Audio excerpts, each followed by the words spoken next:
Chapter 2: Viral Revelations. Star System Exynos Prime, 350 light-years from Sol. Planetary Body Zycadia, pre-First Contact. Zithusula 123 entered Dr. Zikatika's office with his hands stacked full of boxes. As he came to a stop, inertia sent one of them tumbling from the top of the pile. The doctor, who had just entered reception to greet the young Zihari scientist, barely managed to catch the falling box before it hit the floor. Hey, careful now, you might want to just set that load down before anything gets broken. Over there in the corner will be perfectly fine. Sorry, completely my own fault. I knew I should have made 2 trips, but some things, well, you know how it is, I just never learn. No problems at all, my impatient young Zihari, no damage was done. So anyway, my understanding is that you are here to perform a complete system-wide overhaul, is that correct? It certainly is. From top to bottom, your entire system will now be fully orchestrated by a proprietary new artificial intelligence core, which will have full integration to the Nest's central network. Believe me, you will hardly know yourself, Doctor. From simple patient bookings to highly specialized patient diagnosis and everything in between, this new package will be able to handle it all. Well, that all sounds very exciting. Still, I can't quite help but wonder. The doctor hesitated briefly, an unreadable expression forming across his face. I know this is going to sound very silly, but I'm going to ask anyway. Will my services as a doctor still actually be needed once you get this new miracle system of yours up and running? At least if it is half as clever as I've been led to believe it is. Zithusula's eyes went wide upon realizing the source of the doctor's apparent anxiety. Oh, my good doctor, you have nothing at all to worry about, believe me. No, there will be no early retirement for you, I'm afraid to say. At least, not due to this new upgrade anyway. Zikatika sat the box he was carrying on top of the large pile Zithusula had just stacked into the corner. Well, that's certainly very kind of you to say, but still time will tell, no doubt.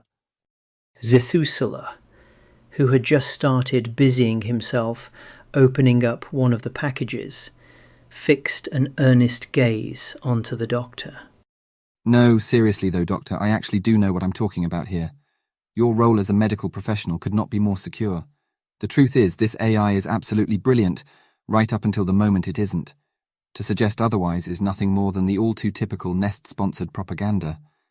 Now don't get me wrong, the advancements we have been making in wideband deep learning have been truly remarkable, but to claim this is any sort of replacement for arachnid intuition is just plain nonsense. My professional advice is that you simply treat it as a useful assistant that never gets tired, and one that can aid you in double-checking your own work. The bottom line is, I wouldn't trust it to treat an injured digit if unattended, as you might suddenly wake up from sedation, only to find your entire limb has been hacked off. Not that I think it would really do that, you understand, but, well, I think you know what I'm trying to say. Zikatika smiled benignly at the young Zihari scientist's touchingly sincere attempt at reassurance. Well, no doubt I will still find ways to keep myself busy. And I must confess, the Queen has thoroughly briefed me on your particular field of expertise, so I know all too well that you know exactly what you are talking about. The doctor paused briefly, before quickly adding, Now, if I may be so bold, your reputation does rather precede you, so it would be negligent of me not to at least ask. You might want to seriously consider switching your medical records over to my office. As I'm sure you are already well aware, I specialize in Zihari patients, and even the Queen is counted among my clients as per the long-held tradition of the Zikatika line. I can assure you, Zithusula, that you would be in very safe hands with or without this fancy new AI. Zithusula smiled uncomfortably at the doctor's gracious offer. Well, this was more than just a little bit awkward. It wasn't as if he could tell him even the very idea of being treated by a doctor who served only the Zihari elite literally turned his stomach. But he couldn't simply run roughshod over his own deeply held principles the moment they became inconvenient either. The problem was, there was just something that he found strangely likeable about this unusually forthright drone, despite his better judgment. Zikatika, in a display of empathic intuition that would make a hive mother proud, swiftly moved to defuse the situation. But that's a conversation for another day, and far be it for me to steal patience from my peers. So please just know that if your circumstances ever change, my services will always be here for you. And of course you can perhaps let the Queen know that I at least made the offer, yes? Zethusela felt a mild flush of relief at being let off the hook so easily. Certainly, Zikatika could have made things a lot harder than that. Clearly then, this offer was just something the Queen had bullied him into, and her reasons for getting them together had likely been nothing more than a contrived and manipulative stratagem to get him onto the Doctor's exclusive list of clientele. I'll have a good think about it, Dr. Shikatika, and get back to you just as soon as I've made up my mind, I promise. Zethusela said with as much sincerity as he could muster. I'm sure you will. So anyway, is there anything else I can do to help you out with all of this gear? The Doctor gestured quizzically towards the large pile of boxes stacked haphazardly in the corner. Engineering and technology are just a little bit outside of my wheelhouse, I'm afraid to say. But I'm more than happy to be a trifecta of helping hands if you should happen to need them. The Doctor held his 3 forelimbs out in front of him, palms facing up, while wiggling all 27 digits mischievously. Well, as long as it's not going to keep you from any of your patients, you might want to point me towards your central operations console, and then make a start on unboxing some of this kit. I admit there is rather a lot of work to be done, but I'm more than confident that everything will go smoothly and with minimal downtime. Not to trivialize the complexity of this upgrade, but the truth of the matter is I did small installations just like this all the time, back when I was still only a student. With a mildly bemused nod of acquiescence, the Doctor signalled for Zethusela to follow, as he made his way towards the primary systems and operations theatre. Well, it certainly sounds like you know what you are doing then, and I can well imagine that the Queen would have accepted nothing less than the very best talent for this particular upgrade. Now, before I forget to ask, do you need me to release the master security lock? I appreciate the offer, but no. Believe it or not, I actually have Nest-wide Level 2 global access. Zethusela replied, a little awkwardly, sounding mildly embarrassed by the admission. Really? Level 2? Well, I guess the Queen must think very highly of you then, in spite of your alleged differences. Not that it's any of my business, of course. But anyway, I'll leave you to it, and make a start on that mountain of boxes of yours. I won't break a thing, I promise. Zethusela gave the Doctor an ingratiating smile. I'm sure you won't, not with those surgeon's hands of yours anyway. But seriously, only if you have nothing more important to attend to. Like I said, I'd really hate to keep you away from your patients. Nonsense. I've already rescheduled all my bookings for today, as I anticipated that there would inevitably be at least some level of outage and disruption. Better to be safe than sorry, as I often try to remind myself, typically only after it's already too late. The young scientist nodded appreciatively. Well, I have to admit, that was probably very wise of you. I mean, don't get me wrong, I can get certain subsystems back up and online quickly enough, if you happen to really need them, but it's going to make my life a whole lot easier if I can do this setup methodically and in a set order. Please methodologize to your heart's content. Just so long as you get everything back up and online before the day is out. I'll be more than happy. But I've taken up enough of your time already, and apparently I have a small mountain of boxes still waiting to be unpacked, so please don't hesitate to yell out if you need anything at all. The gumption of this Zimatiri drone, the scientist thought to himself, with a mild sense of bemusement. Immediately taking him up on his offer, Zethusela called out to the back of the retreating Doctor. If you could start by unpacking the boxes labelled non-volatile quantum optical storage, that would be greatly appreciated. Without looking back, the Doctor silently waved an acknowledging hand in the air. The scientist, now completely alone, turned his attention to the primary operations terminal. He was somewhat bemused to find it was several generations out of date. It was even too old to have a biometric scanner. With a nonchalant shrug, he powered up the holographic interface and entered in his credentials manually. Zithusela proceeded to open up a series of bidirectional transfer ports to every core database on the system. These he planned to link up and copy over to the new upgraded optical storage units once they were all up and online. However, one of the ports steadfastly failed to initialize. He tried several times with an increasing sense of frustration, but it terminated with what looked like an obscure security violation on every attempt. How odd, the scientist thought to himself with a mild sense of confusion. This looks like a completely isolated, encrypted firewall.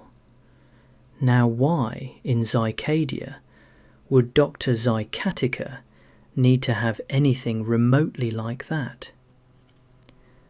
Zithusela reflexively slapped himself in the face when the rather obvious thought suddenly occurred to him.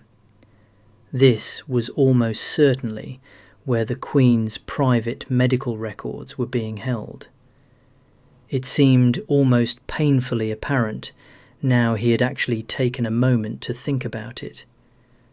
After all, an embarrassing royal health problem made public would no doubt very quickly find itself irretrievably jetting its way across the extrasolar networks, even if for no other reason than to titillate and scandalize one or all of the 4 outer colonies with trivial gossip already many cycles out of date by the time they received it.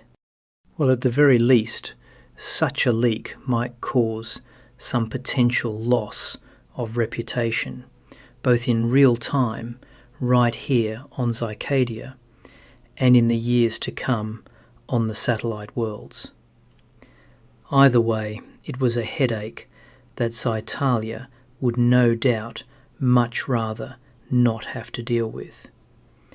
And after all, she wasn't exactly the most popular queen on Zycadia, even allowing for the natural competition that stubbornly continued to persist between most of the elder Xylectials. There was nothing else to be done then. He would simply have to raise the issue with Zycatica, who could be instructed to authorize a secure, encrypted tunnel between the old and new database. Zithusela sighed wearily. All of this extra hassle, just so they could prove to any royal audit that the Queen's medical history was never at any risk of public exposure, even if only for a handful of seconds.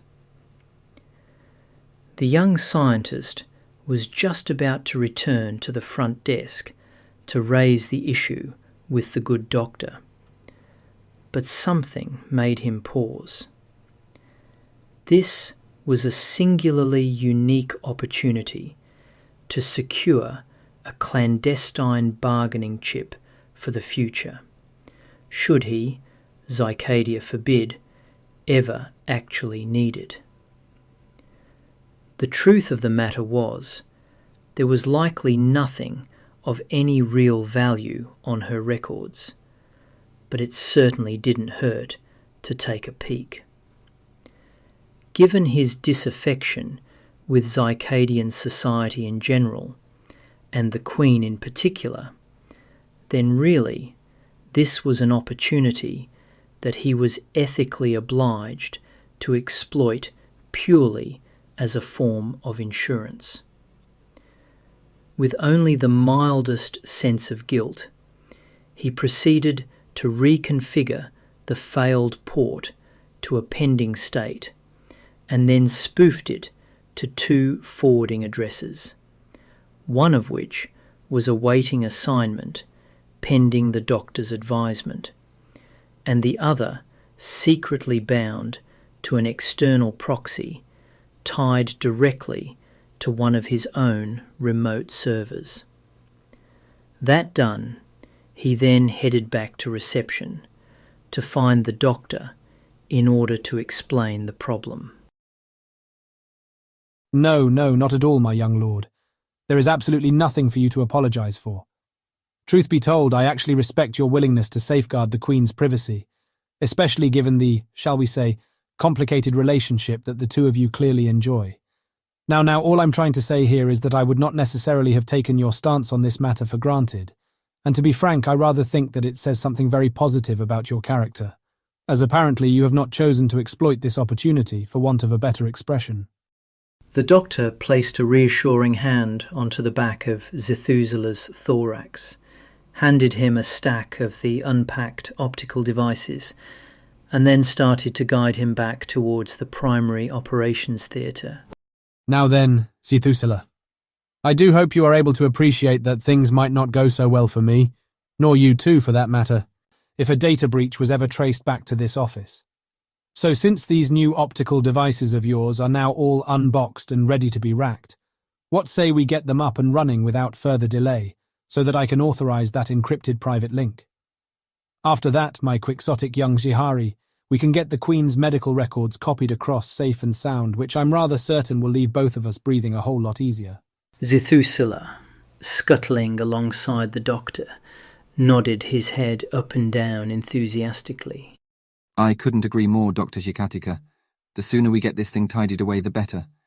Speaking of which, forgive my presumption, but I've taken the liberty to pre-configure a data port that is all set up and ready to go. All you need to do is secure and authorize the link up between the old and new database. The copy itself will take only a few microseconds, and then I can get on with the rest of the installation, knowing this potential security threat has been safely put behind us. Simply outstanding, the doctor declared exuberantly. You know, I hope you don't mind me saying so, but I see a genuinely bright future for you, Zethusela. All you need to do is learn that most deceptively difficult of lessons, that discretion, more often than not, is the better part of valor. If you can do that, who knows what doors might yet open up before you. So please, my young Zihari scientist, lead the way. When Zethusela at last left the doctor's office, some several hours later, Zikatika felt more than certain he would only ever make use of a tiny fraction of the new features now available to him. Yet, even that would still represent a rather traumatic level of change to the rhythm of his obsessively compulsive daily routine. The problem was, Zethusela was still much too young to understand that once you reached a certain age, then change, even change that was supposed to make your life better, was not always something one welcomed through the front door. Unfortunately for him, though, in this particular case anyway, it was an unavoidable consequence of a much more important objective, and, as such, was a hardship that simply had to be endured.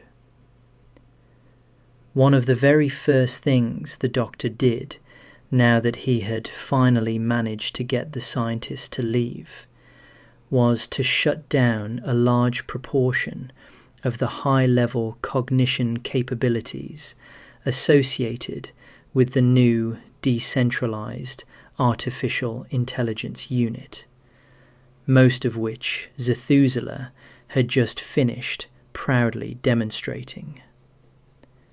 With that done, he then wasted no time in disabling the more intrusive aspects of its autonomous machine learning capabilities.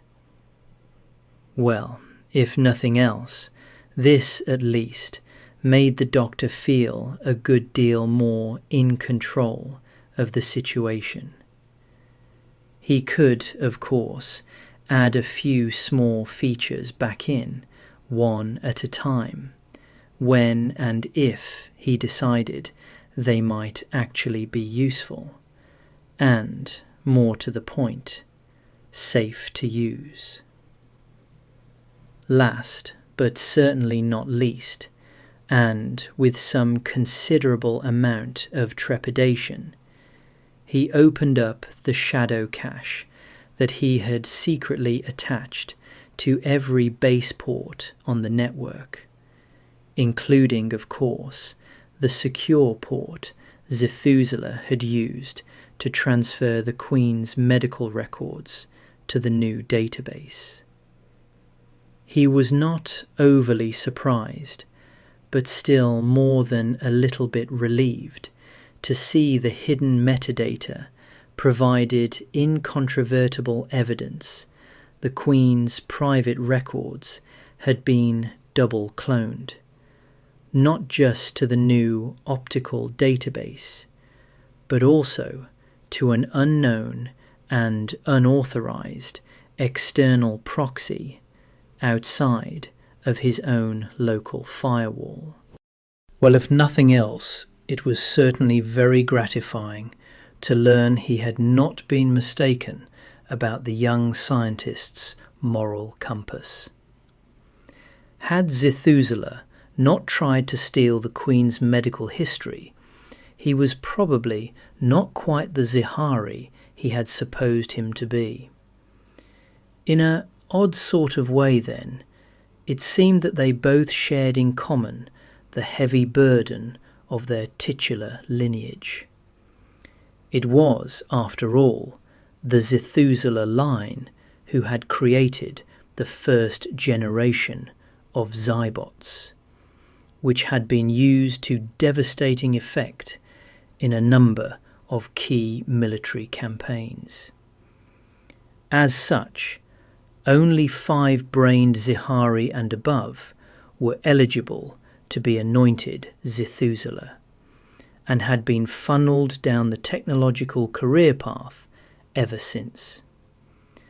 Perhaps rather fortunately then, it was generally accepted as simple common knowledge this did not sit at all well with Zethusela, as he was essentially an aberration amongst even the most modern of Zihari, a liberal conservationist. There was not a doubt in Zikatika's mind that were it not for this 7-brained Zihari's obvious brilliance, the Queen would have disposed of him long ago. No, all things considered, he strongly suspected, once the Zihari scientist examined the Queen's private files and learnt about the truly ancient viral sample taken from none other than Zitalia's own mother, the elder queen of legend Ziana, Zethusela may well find himself having a sudden change of hearts about becoming one of the Doctor's officially registered Zihari patients. The remarkable fact of the matter was, Zikatika, almost by blind luck, had made a truly shocking discovery with regards to the Imperial virus, which for thousands of years had steadfastly refused to reveal its secrets. However, although it was supposedly his solemn duty to do so, he had not the slightest inclination to share what he had learnt with the Queen. His ancient ancestral forebears may well have been easily corruptible and gullible sellouts, but as it turned out, he was evidently not made of the same low moral fibre, even if he had managed to fool the Queen into believing otherwise. The ugly truth of the matter was, by Zacatecas' own estimation, Queen Zitalia was a dangerous and volatile psychopath. If it should turn out that the virus could in fact be used outside of its natural mechanics, then she was the last arachnid in the whole of Zicadia who should ever be allowed to exploit it. Zithusula, on the other hand, represented a singularly unique opportunity. Given the incredible nature of what he had just discovered about the virus, an expert in quantum technologies made the young scientist the perfect fit as a clandestine research partner. The doctor transferred the incriminating contents of the hidden cache to a portable storage crystal.